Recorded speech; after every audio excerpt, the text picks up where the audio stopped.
Tu te prépares maintenant à accomplir un défi personnel qu'est la course à relais Grand Saut Edmundston. Afin de te permettre de vivre cette expérience à son maximum, voici quelques conseils nutrition pour bien t'alimenter avant et pendant l'activité. Pour bien performer, on a besoin d'énergie et on veut aussi éviter les inconforts, comme des crampes au ventre, se sentir ballonné, avoir des reflux, la sensation dans le fond de ressentir la nourriture monter et avoir des envies pressantes d'aller aux toilettes. Et j'en passe. Donc, ce que l'on mange est vraiment important et on doit choisir les bons aliments et la bonne quantité d'aliments. Première chose, on a besoin d'énergie et ce sont les glucides qui vont nous donner cette énergie. Les glucides se comparent un peu au gaz que l'on met dans les voitures. Nous, notre gaz, c'est les glucides. Ils nous donnent de l'énergie.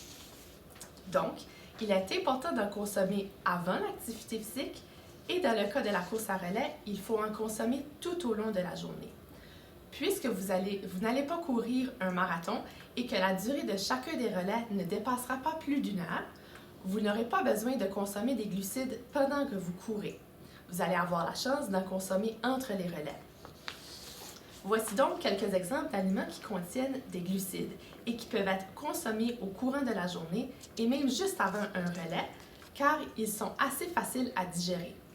Des fruits, une compote de fruits, du lait blanc ou du lait au chocolat, des fruits séchés, un morceau de bagel, un jus de fruits, même un yogourt avec des granolas, ou même une poignée de céréales sèches que vous pourrez grignoter. Si vous avez plus de temps entre le moment où vous mangez et le moment de la course, vous pouvez inclure un peu de protéines. Les protéines prennent plus de temps à digérer, donc il faut faire attention de ne pas trop en manger. Les protéines aident à construire et réparer nos muscles. Voici donc quelques aliments qui sont riches en protéines. De la viande, du poulet, du poisson, les substituts de la viande comme les noix, les œufs, le tofu, les légumineuses et aussi les produits laitiers. Environ 1 à 2 heures avant la course, prenez un bon déjeuner. Voici des exemples de bons déjeuners.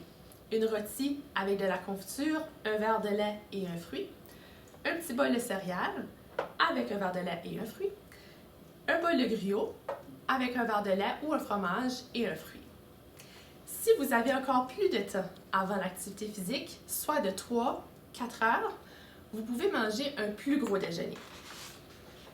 Puisque vous n'aurez pas beaucoup de temps entre les relais, il serait idéal de vous apporter un dîner léger, tel qu'un sandwich au poulet, une salade de pâtes avec des œufs ou un roulé à la viande. N'oubliez pas d'apporter quelque chose qui se mange froid, car les micro-ondes ne seront probablement pas disponibles. Sinon, assurez-vous d'avoir un bon thermo pour garder vos aliments chauds au chaud jusqu'au dîner. Un bloc réfrigérant sera aussi nécessaire afin d'éviter la multiplication des bactéries. Faites attention au gras. Les aliments qui sont riches en gras sont difficiles à digérer, donc vous pourrez ressentir des inconforts si vous en consommez avant l'activité. Il est donc préférable d'éviter de consommer ce type d'aliments ou de repas avant l'activité physique. Donc, ce n'est pas l'idéal de manger du McDonald's. Dernier conseil, choisissez des aliments dont vous êtes habitué de consommer. Chaque personne est différente. Faites le test pendant vos entraînements pour trouver votre recette gagnante et trouver les aliments qui vous conviennent. Pour plus d'informations, vous pouvez consulter les fiches d'information dans la section ressources.